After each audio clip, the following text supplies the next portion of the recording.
The Sea of Paper, written by and narrated by Maggie O'Casiry, dedicated to Mrs. Caristia for being my inspiration and for teaching me so much. I can never thank you enough.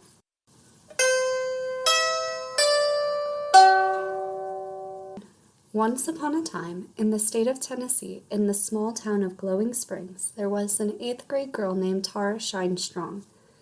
Gazing from her bedroom window, she could see the large, majestic mountains sailing across the landscape. As far as her sky-blue eyes could see were green rolling hills decorated with so many sturdy trees searching for the clouds. A gentle breeze blew in through the open window, brushing back Tahra's golden-brown mid-back, flowing hair. In the summer, the sun loves making her golden streaks very light and appear blonde. For that reason, everyone likes to think of her as their little sunshine. Plus, she was always so cheerful. The view from her room displayed her favorite place in the world, the magical Smoky Mountains. Within her home lived her mother Beth, father Nick, and her little sister Kate, whom at the time was 6 years old. At the very base of the mountains was a tiny cottage. Right beside the building was a paved road winding up the grand hills. From the pathway all over were trails that snaked through the woods. After a while, on the left, a lane would appear. After going down the dusty dirt road for about a mile, coming into view, there stands a beautiful cloud-white house, which is the home to the Strong family. Surrounding them is mountain, mountain, and more mountain. Nobody around for miles. In fact, their closest neighbor lives 5 miles away, and that is at the very foot of the mountain. Out back of the house, a little off to the left side, is the wooden stable, which is where the 4 horses are kept. Scarlet, the mother mare, is white with chestnut spots decorating her back. She is taken care of by Beth and ridden by her as well. The father horse, Moonlight, is completely black, minus 2 white stripes on either side of his coat. His white stripes run from his neck all the way down to his hindquarters, which resembles the moon shining down upon a dark night. Of course, it is Beth's husband, Nick, who owns and cares for the stallion. Then their 2 children are in charge of the horse's offspring. The eldest of them, Crystal, is a pure white horse. When the sun shines on her coat, it is Crystal's glittering, which resulted in her receiving her name. The youngest horse, Lily, is identical to her mother. Back a little further, behind the stable is a small garage, which is not even big enough to fit a car in, but holds tools and objects as such. It was more of a storage shed rather than a garage, but Nick always insisted it was a garage. As for Kate, she has royal blue eyes, like the peaceful and calm ocean waves, and yellow raincoat blonde hair, which is 2 inches past her shoulders. Kate's hair was straight and lied stiffly on her shoulders, as compared to Tahra's, loose and flowing. Any longer, and it'd feel too long and get in her way, or at least that's what she claimed, so she kept it short. She was far more outspoken than Tahra, and never afraid to speak her mind directly to someone, but of course she always did so with manners so she wouldn't upset them. Beth and Nick had raised their daughters to be well-mannered, yet honest and polite, and it showed. On an average day, Tahra and Kate would come home from school and ride out on their beloved horses for about an hour or so. After that, they would work on their homework, which normally was not a ton. If, on a rare occasion, they would happen to have a lot of homework, they would work on it first and then take the horses out if there was still time before sunset. Sure, they could go out after sunset, but would only have a flashlight to guide the path, so they never stayed out that late with the horses. Night riding to them seemed too complicated, so they tried not to do so often. However, there would be days the family of 4 would go on a night adventure for a half hour just to enjoy the summer air with the sparkling stars above. One of Tahra's favorite hobbies was to sing and write songs in any spare second she would get. Sometimes someone could say one simple sentence, and she would spark an inspiration for another song. She hopes to one day become a well-known singer, sharing her music with everyone to make them feel as happy as it makes her to sing. She daydreams about standing on a stage in front of thousands, hearing their thunderous applause and cheering echoing off of every wall. As for Kate, she is still young and does not know what she wants to do. Then again, she hasn't really given it too much thought either. Tahra did really well in school, always did her homework and never missed class. If she were feeling sick, she would hate to have to stay home and not attend school. Her curious sister would often ask her to teach her what she learned, so Kate knew many things others in her grade didn't. Kate was very wise and knew how to handle different situations and get things under control. Some adults would even need to ask Kate to help them because she would think through the situation differently. All of her suggestions were always well thought through. Along with teaching Kate, Tahra loved reading to her, but she loved reading in general. She would read books from 200 pages to 500 pages, and normally she would finish it in a month's time or less, depending on how much free time she had. Kate loved spending time with Tahra in whatever way. In fact, they always got along. The word argue was not even in their sisterly vocabulary. Neither of them would do anything to upset the other. Nor would they ever leave home alone without their parents knowing exactly where they went. However, one day, one moment made the normal patterns get completely turned around.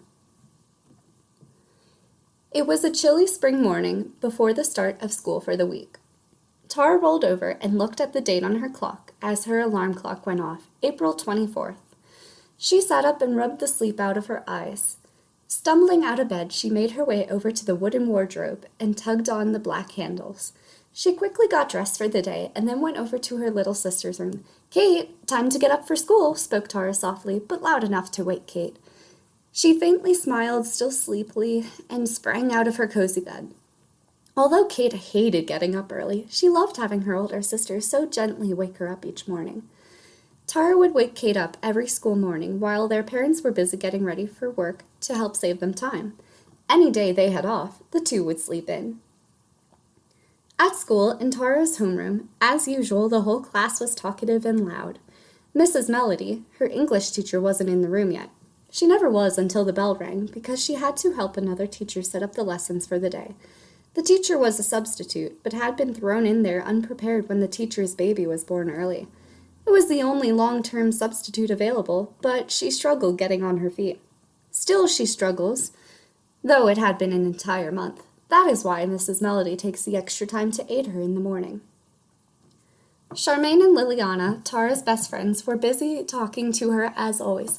"What did you do over the weekend? Did you go on any really awesome adventures?" sought Charmaine with her usual excitement. "Not really. We rode our horses around for a while, but other than that, nothing really," replied Tahra with no energy as she was still sleepy. She normally was a lot more of a morning bird than Kate, but today she was just out of it. It didn't help that last night she had not slept the greatest. "That's all you ever do. You must have the worst life ever," teased Cynthia, overhearing from nearby as she crossed her arms. Cynthia is a girl in the class that never really liked Tahra and always found any way she possibly could get under Tahra's skin. Tahra never understood why Cynthia was this way, but never concerned herself with it and moved on. She was not going to waste her precious time on someone that wasn't worth a single second of it. "Well, at least I have more skill in writing and communicating to animals," responded Tahra calmly but sharply. "How do you communicate to them? Through your horrible songs?" "For your information, Tahra's songs are a ton better than any you could ever come up with. So keep your mouth shut," defended Charmaine. "I am not the one being raised in a stable. I am being brought up in a nice, fancy home," Cynthia snapped back. "Yeah, well, all right, cut it out. You should never start a day by arguing. Now, Cynthia, go back to your seat and leave Tahra and Charmaine alone," cut in Liliana. Liliana is much shyer than Charmaine and Tahra, so she doesn't always say something unless Charmaine handle it. However, sometimes Charmaine can get too sassy, and Liliana has to rein her in. Suddenly, the bell rang, and Mrs. Melody returned to her classroom. Cynthia scurried back to her seat before she would get scolded by her teacher for tormenting Tahra again. Tahra was used to her mornings in homeroom going like that, and she actually liked it, since Cynthia always got told off in the end. Mrs. Melody was a very wise teacher, and from day one she could tell Cynthia did not like Tahra. So she made sure to keep the two on opposite sides of the room. The rest of the morning went well, and the period flew by quickly. Period 2 was also going by quickly, but too quickly. Tahra's science teacher lost track of time and let out their second period class a minute late, which was normal, since that teacher was always losing track of time. It was only middle school, and there were no bells. except to signal the start and end of the day, so it depended on the teacher to watch the time. When she got to her locker, it would not open. Tahra kept a very neat and organized locker, but still sometimes it gave her trouble. She leaned over about an inch from the ground and dropped her books purposefully. All of the folded up papers in the front of her planner fell out and made like a half a circle around her. She spared a second to glance around the hall and noticed she was one of the last people. She was terrified she'd be late to her next class, even though the classroom was 3 feet away. Still, though, she did not want to get in trouble. She sighed as her locker opened, but now she had a mess to clean up. One of the 2 remaining in the hall was her teacher, Mrs. Melody, who came over and jokingly chimed, "Well, it looks like you are in a sea of papers." Then she helped Tahra pick up the papers. All day the words Mrs. Melody had said rang in her head. Every time she stepped out in the hallway, she could picture Mrs. Melody saying, "Well, it looks like you're in a sea of papers." Then she would chuckle and continue on her way, but that definitely was the highlight of her day. When Tahra got home, she got out of a piece of paper since the words "sea of paper" gave her an idea for a new song. She scribbled down the words as they flowed straight through her. The lyrics were as follow. "It's not made with water, but it's still as blue. It's as loud as an ocean or a sea, without sea creatures there. It's the sea of paper. The sea of paper is blue and true. It's not made with water, but it's still as blue. It's as loud as an ocean or a sea, without sea creatures there. It's the sea of paper. The sea of paper is blue and true. Blue and true is the island of the sea of paper." Once Tahra finished writing it, she sang it to make sure all the words fit together nicely. After she finished the last note, Tahra began to glow and sparkles surrounded her. Confused, she gazed at her hands, wondering what was going on. She gazed into the mirror at her reflection and watched horrified as she became translucent.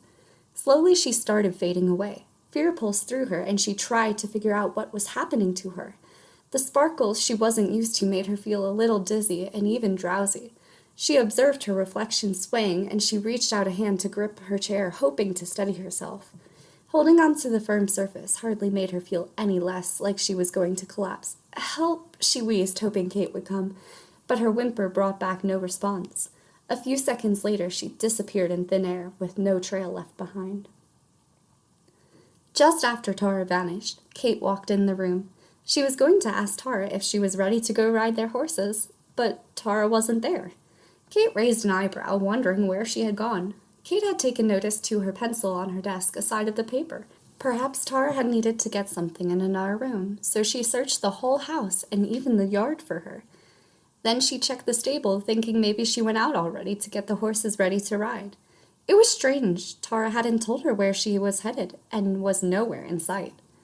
Meanwhile, Tahra woke up on a sandy beach but didn't hear the waves crashing on the shore.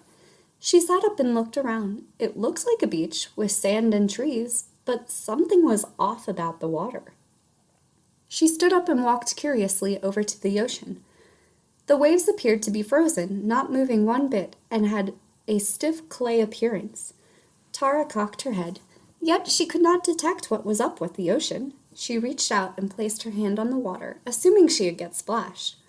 However, she realized it was not smooth-flowing water at all. It was crisp paper. She shook her head and touched it again. Still paper. It was a sea that was made of paper. Tahra wondered, could this be the sea of paper? The thought of it actually being a real place captivated her. Perhaps when Mrs. Melody mentioned the sea of paper, perhaps she meant the actual place. Then she pondered if that was so, how had she not heard of such a magical place before? For a few minutes she tried to wake herself up, but when she couldn't, she knew it had to be real. But how? Tahra shifted her attention from the sea to the jungle behind her. The trees were definitely real, but she had to double-check and wandered over to feel the leaves. They were textured like glossy rubber, as a normal leaf should be. Some of the smaller trees grew paper of all different colors on them. Tahra found it particularly strange. Paper was made from trees, not harvested from growing on trees, which made her even more curious. To her, it seemed like a place right out of a fairy tale story, especially because magic seemed to be on the breeze. The poor thing was in a daze, and her thoughts were jumping all over. Tahra could not recall the journey there, and at the moment she was puzzled how she had even gotten there. She recalled feeling dizzy and perhaps drowsy. Plus, she had awoken, so maybe, however, she got here had put her to sleep. Back at the house, Kate frantically paced around, terrified where her dear sister was. A low rumble came from outside, and she glanced out the window. It was her mother, home from work. Immediately she bolted outside and rushed over to the car. Beth stepped out and saw the worry printed on her youngest child's face. "My darling, what is the matter?" she sought. "Mom, Tahra is missing," she exclaimed through gasps, as she still tried to catch her breath. The poor child was shaking and had fear shimmering in her little eyes. Beth replied back in panic, "What do you mean, missing?" Kate explained she could not find Tahra anywhere. Beth decided that it would be best if they rode the horses to go find her and left at once. Before departing, she called her husband, who was still at work as an actor. He picked up, and before he could speak a word, she cried out every word her youngest daughter had spoken to her. Nick did not take the panic his beloved Beth had, and he thought about all the possibilities first. After a moment, he commented, "First things first, relax, my love. I am sure everything is fine. Kate told you Tahra went to write a song, so she probably got writer's block, as she sometimes does. Perhaps Kate was in the bathroom when she informed her she was going out to take a quick walk. If she gets stuck at a part, Tahra goes for walks to let the fresh air reawaken her imagination. You know that. I am sure that is the case, and Kate simply missed that detail. I understand you both are really worried, though, so I offer a solution. Go ride out on the horses if it pleases you. I will return immediately and remain at the house for when she returns. Please, Beth, take a few deep breaths. Everything is going to be all right." She hung up the phone and did as he suggested, taking several deep breaths. He was probably right that Tahra had only gone for a walk, but still they had to find her. Beth and Kate each took a walkie-talkie to communicate if they found anything, and left Nick with one as well. They were so worried about finding her, neither of them put a saddle on their horse, for there was no time to lose. Tahra could not have gotten that far away that quickly, so they had to get out immediately and find her. Daylight was coming to an end, and Tahra knew she would have to find a place to sleep and wait until tomorrow to find her way home. She gathered up some leaves and lied down on them upon the sand. She gazed up at the clear night sky, watching slowly as the stars began to appear. Tahra closed her eyes and tried to sleep, but lying on the leaves was not something to fall asleep on, for they were crunching beneath her whenever she moved, but without them she'd get sand all over herself. It also didn't help her mind was racing 100 miles per hour as she worried how she would find her way home. She wanted to listen to the sounds of the night like crickets, but she only heard silence ringing in her ears. Perhaps on this strange island crickets did not exist. There were no other creatures creating the sounds of the night either. She did not like the silence. Never in her life had it ever been this quiet anywhere, not even at school when taking a test. There would always be the ticking of a clock or shuffling of papers or something, but this was absolutely quiet. Tahra forced herself to drift off to sleep, even though it was a strange place full of so many mysteries. Kate and Beth had been riding as fast as the horses could carry them. They both had agreed if Tahra had gotten upset about something, she would have gone to her favorite place, which they called Water Willow. There was this waterfall Kate and she loved to go to. It was like their secret hideout. They would go there whenever they needed to get away from the world, or if something was bothering them. Sometimes, though, Tahra did like to go there and get inspiration, so perhaps Tahra had lost inspiration for the song and needed a boost, as Nick had suggested. As they came closer to the waterfall, they began to slow down. Kate ducked under the weeping willow tree's leaves. Squirrels that had been drinking water ran off up the nearby trees. The clear water bellowed down from 20 feet above and fed into the mouth of the majestic river. Water Willow was always a magical place, and Tahra believed it could be a place where fairies liked to hide out. However, they never had seen any, but that didn't mean they were not there. Unfortunately, Kate was disappointed to find out Tahra was not present by the glowing waters. She glanced up into the low, twisting branches of the weeping willow, as sometimes the two would love to climb and sit up there. Other than one squirrel, the tree branches were empty of life. A sigh floated out of the little girl, and felt her hopes drop with her heart nearly stopping as she heaved another long, sad sigh. It was starting to get late, and darker by the minute. Broken-heartedly, Beth and Kate knew they had to return home. Hopefully, their dearest Tahra would come back by morning, if she wasn't already back at their home. Perhaps she needed to cool down from something and would be better by morning, such as something Cynthia had torn her up about. Beth radioed Nick to inform him Tahra was not by Water Willow, and they were returning home.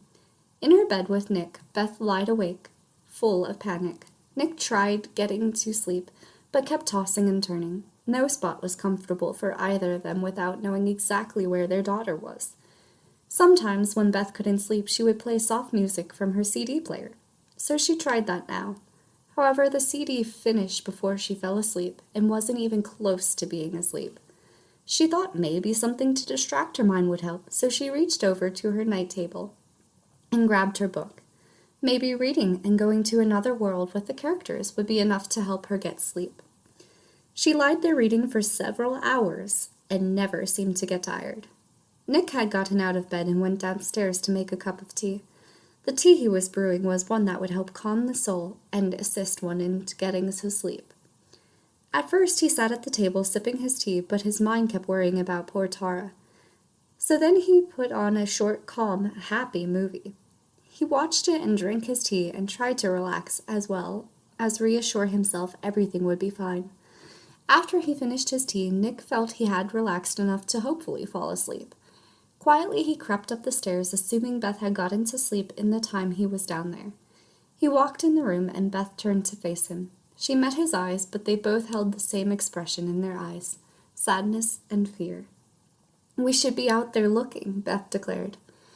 "I know, but we cannot take the horses. They need their rest, and the car cannot fit down all the paths that the horses can. I really wanted to be out there too, my dear, but she could be anywhere since she didn't take Crystal," Nick answered. "By daybreak, though, she could be beyond the moon, and you and I must go to work. Tomorrow a lot of teachers are going to be out because they have training, so there won't be any substitutes to cover my class. I have to be there. And you don't get a choice. You are a huge part of the cast. They cannot have you not there."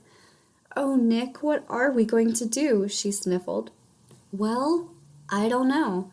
All we can do at this moment is pray. Pray that she'll be all right and come home, and pray her guardian angel will be looking out for her. But hey, listen. We have made and printed posters, and tomorrow I'm going to place them about the town on my way to work. We already hung some around the mountains, so just because we can't be searching every minute doesn't mean no one is. Besides, she may even be back by morning, you never know.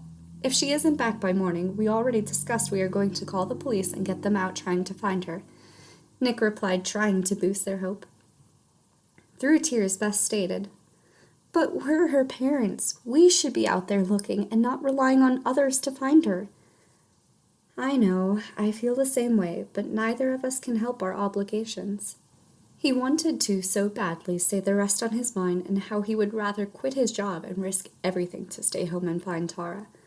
However, he did not speak those words because he knew attached to them were negative ones, and he did not need to weigh his wife down any more. Nick wiped Beth's tears away and whispered to her, "It's going to be all right, I promise. Besides, Ava will be looking out for her." Ava was a guardian angel who often looked out for the strong family. Just then they heard Kate scream from her room. Beth went to get out of bed, but Nick stopped her and told her, "I'll go, you stay. She's already upset, but seeing you distressed would only make matters worse for her."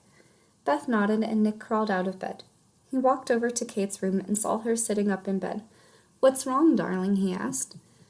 "Just a horrible nightmare. It was about Tahra, and we found her after searching. She was lying on the path and she was very hurt.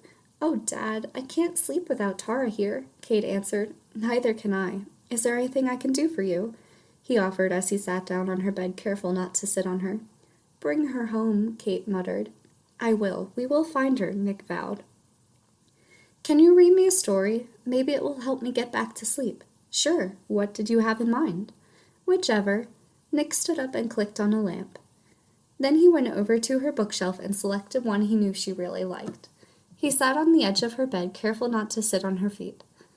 Nick turned to the first page and began reading. For a while he continued reading, but Kate still wasn't able to fall back asleep. She kept lifting the covers up and then down, pulling them higher and then lower. Kate would shift her legs around every few minutes and couldn't settle down. The story wasn't really helping her, but it was helping Nick. It helped him to regain composure. He really enjoyed reading to her, especially because it had been a while since he had the chance to read to her. Typically, Tahra or Beth would read to Kate, so he cherished the rare moments he got the chance to. Nick finished reading the book to her after a while, and Kate was still fidgety. "Would you like me to read you another story?" Nick asked. "No, it's late. I need to get to bed, or at least try to," she responded. "Do you want your door open or closed?" "Closed, but leave it a crack open, please." Nick nodded and kissed her forehead as he rose up. Then he returned the book to its proper spot on the shelf. Nick headed out of the room, gently pulling the door behind him. "Good night," he whispered through the crack, and retreated to his bed. Still, Beth was lying awake. They both knew there was no possible way they were going to get any sleep, so they decided to hang more posters up. They planned to walk and take a bright flashlight to scan the woods for Tahra as they went about. They just hoped Kate did not awake and need them in the meantime.